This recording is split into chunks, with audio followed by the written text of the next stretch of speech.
Здравей! Аз съм Вики Богданова, психотерапевт и изследовател на квантовата психология. Ако някога си усещал, че вътре в теб се случва нещо, което умът ти не може да обясни, но сърцето ти усеща, това видео е за теб. Какво е квантова психология? Квантовата психология е подход, който не гледа на човека само като ум, тяло, емоции и поведение. Тя разглежда човешкото същество като енергийно информационно поле, свързано със света отвъд логиката и отвъд травмата. В класическата психология се пита какво мислиш, какво чувстваш, какво си преживял. А в квантовата психология питаме кое поле на проявление избираш тук и сега? Къде се намира съзнанието ти сега? Каква честота излъчваш и откъде идва тя? Къде е фокусът ти точно сега? Каква е връзката с квантовата физика? Може би си чувал, че според квантовата физика всичко е енергия. Частиците могат да бъдат на няколко места едновременно.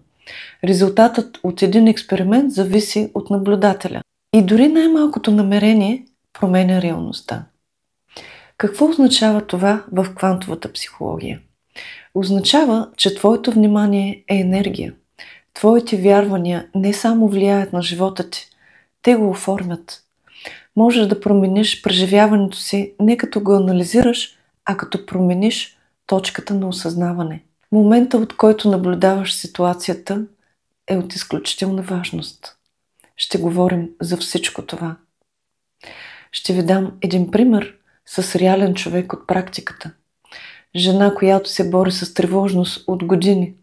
Всички й казват, спри да мислиш толкова, успокой се, мисли позитивно. Но нещо в нея не може, защото тревожността не е мисъл.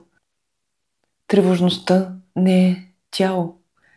Тревожността е чистота. Това са чувства. Това е мрежа от преживявания, заключени в тялото, в нервната система, в несъзнаваното поле.